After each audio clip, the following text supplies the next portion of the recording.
Hi everyone, and welcome to our lecture video today all about intramolecular forces and talking about potential energy. By the end of this lecture video, you will be able to represent the relationship between potential energy and the distance between atoms in a covalent bond based off of different factors that affect our interaction strength.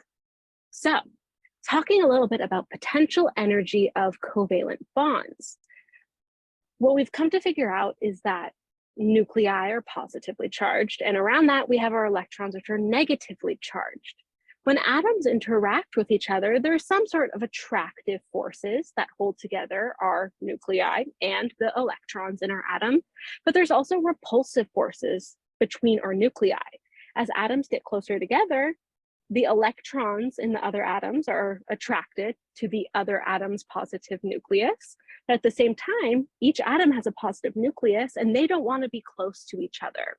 So the way bonding occurs makes it as if that the two atoms minimize the repulsive forces between the nuclei, and we can look at our potential energy graph to show this. So here on the right side of your page is an example of a potential energy diagram. The red trace here is our curve of our potential energy. Our x-axis is our internuclear distance. So our x-axis represents our bond length, and our y-axis represents the energy associated with the different distances between our nuclei.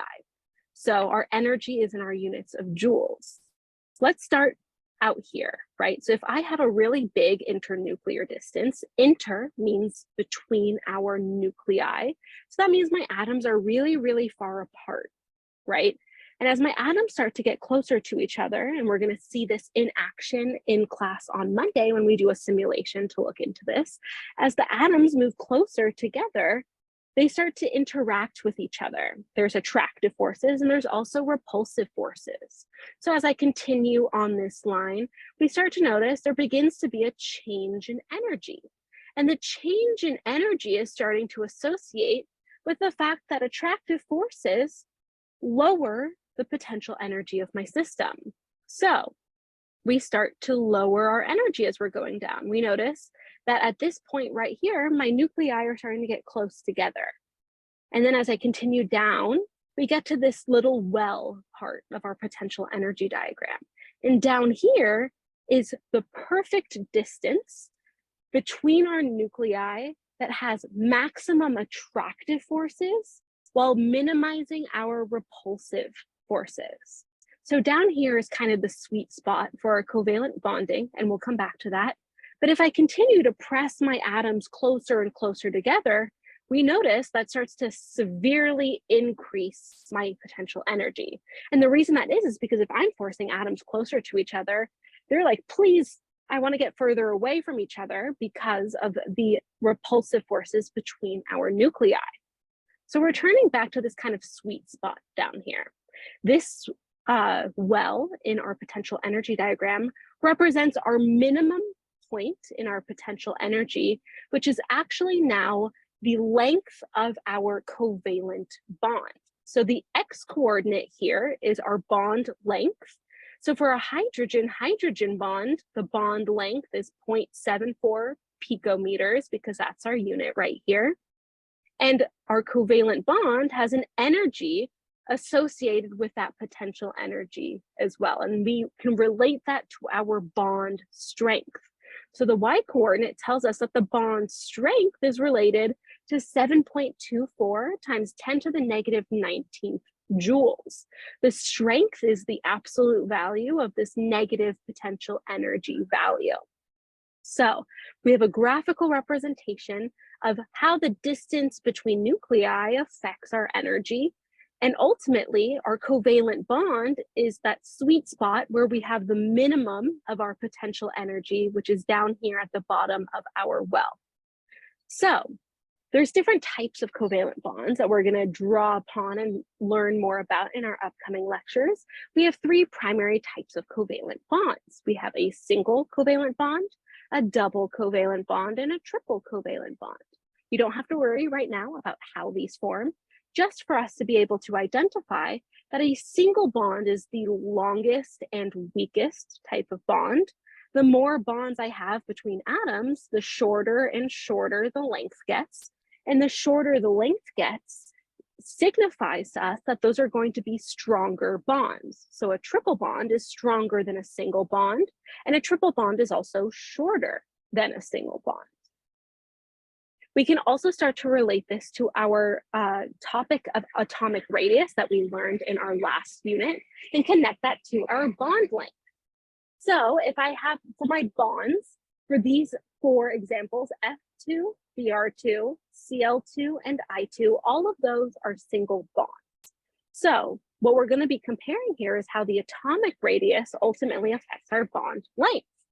And ultimately, the larger in size we get in terms of our atoms, the longer those single bonds become. As atomic radius increases, our bond length also increases, even though these are all single bonds, right? Fluorine, F2, fluorine is smaller in size than chlorine as an atom.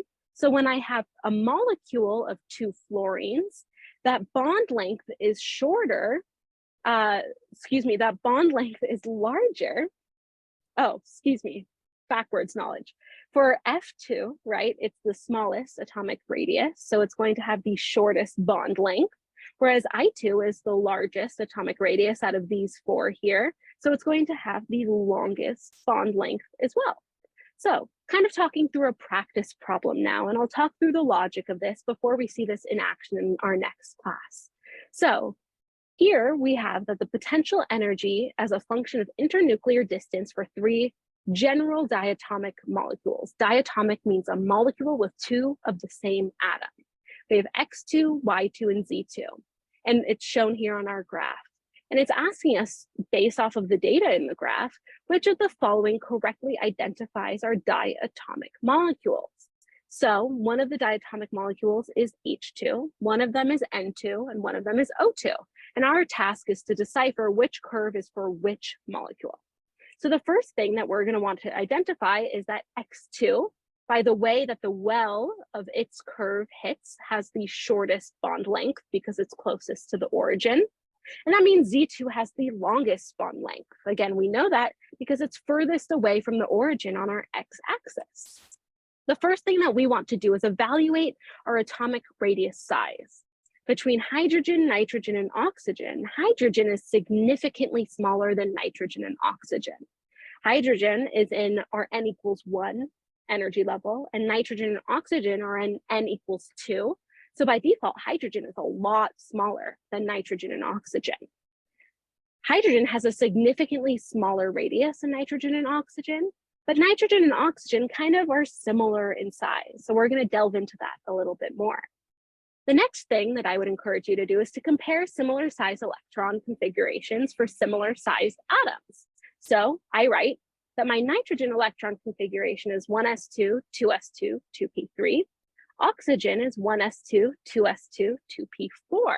And to start to allude to how we form more than one bond, we know from our octet rule that nitrogen and oxygen want all 8 electrons filled in that 2s and 2p orbital. So nitrogen is going to share 3 electrons across a bond, so it forms a triple bond. The reason it forms a triple bond is because it wants to have 3 electrons closer to itself in the form of a bond. A triple bond provides those electrons.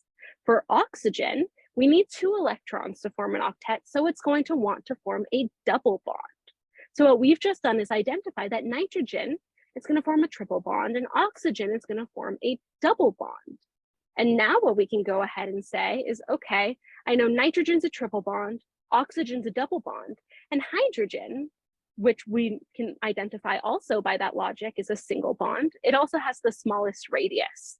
So we can go in and say that because H2 is our smallest radius, it has to be X2, and we can fill in the rest accordingly. The longest bond length between a double and a triple bond for Y2 and X2, Y2 has to be nitrogen because it's a triple bond, and triple bonds have more energy associated with them, which is why the well is deeper down. but the x-axis is closer to the origin. Here, this says that this bond length is shorter than this bond length. So Y2 has to be nitrogen, N2, and Z2 has to be O2. And we're going to utilize this knowledge for an in-class activity on Monday, so stay tuned for that. Bye, everyone.